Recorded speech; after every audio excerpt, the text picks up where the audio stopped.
Hey everybody. So I forgot to mention three controls in the following video.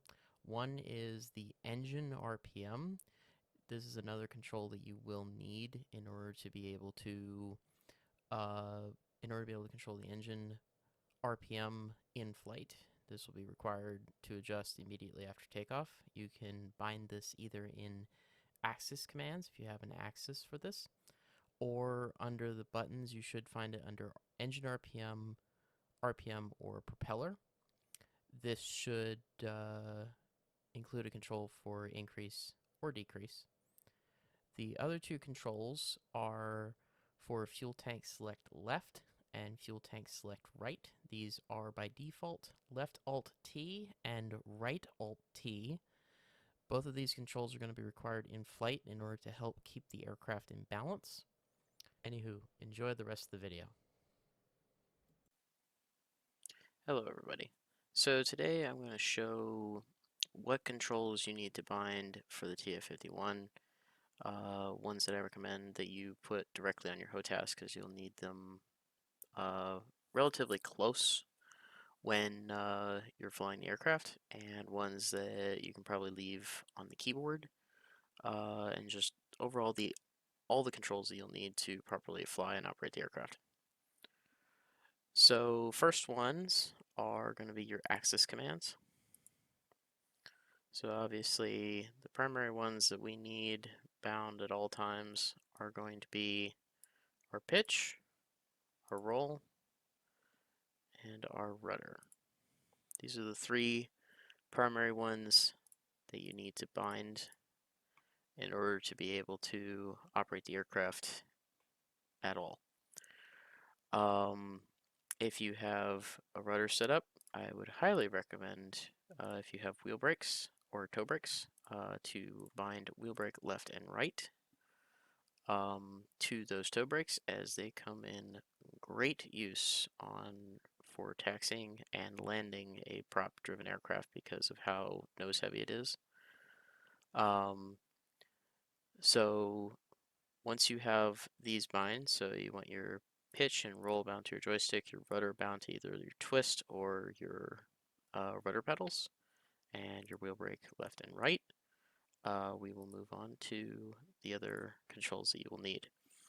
So the ones that you will definitely need in order to be able to fly the aircraft without tiring your arm out is going to be your trim.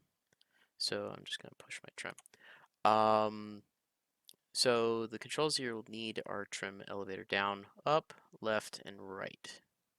Sorry, trim aileron left, right, elevator down, and up. These should be bound to a hat that's easily accessible in your stick. To be able to trim the aircraft, as this aircraft is very trim heavy.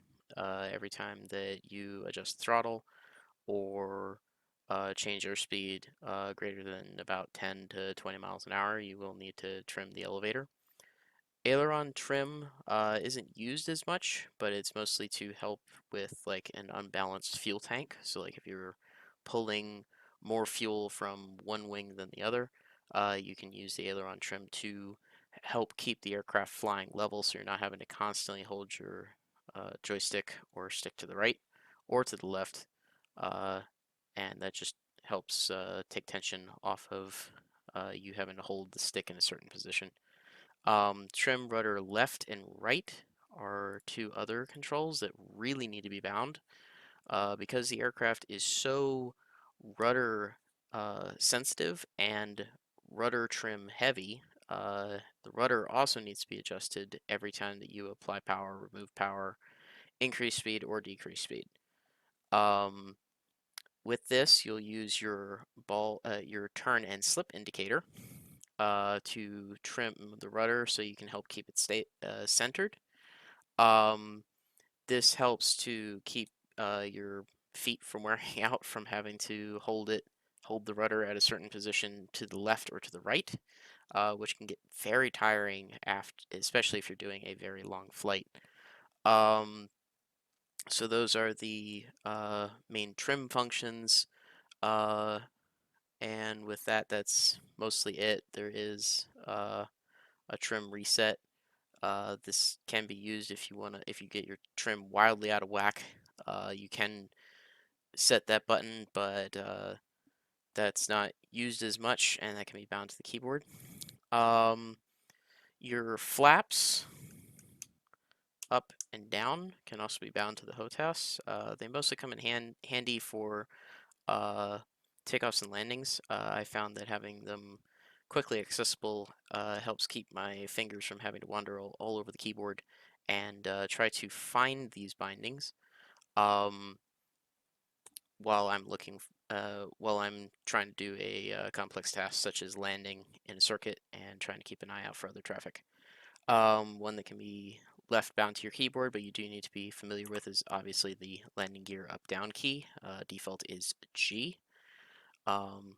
This obviously is very much needed every time that you need to take off and land, but I don't think it's really needed to be bound to your HOTAS at all, because you're only going to use it every time you take off and land, nothing in between, and not as heavy as your trim will be used. And with that, that's mostly it, but there's a few keybinds for engine startup if you're someone who wants to start this up with a cold start. You will need either a key that you can press or it on a joystick button is the mixture run. This is so that when you're starting the aircraft, you have to have the starter engaged and you have to start hearing the engine want to get going and kick the mixture into run when you hear that sound. As soon as you start hearing the engine trying to start, you want to click it into run, and that'll get the engine started right away and you release the starter. You cannot it's really difficult to get it to start by jumping straight from release starter, click mixture button, because you're not doing it fast enough, and most of the time it doesn't result in an engine start, and you have to start it again, which means it takes a few more seconds of primer and try to get the thing started, and you may still not succeed in that start as well, and then after X amount of starts, your battery is just too weak to actually crank the engine.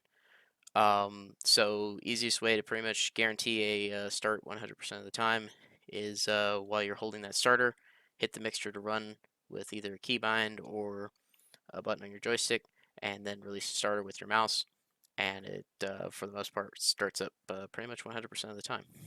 So that's pretty much all the key bindings that I have bound to my joystick and HOTAS, and the ones that you should need to know in order to get the aircraft at least off the ground. So I hope this helps, and I'll see you later.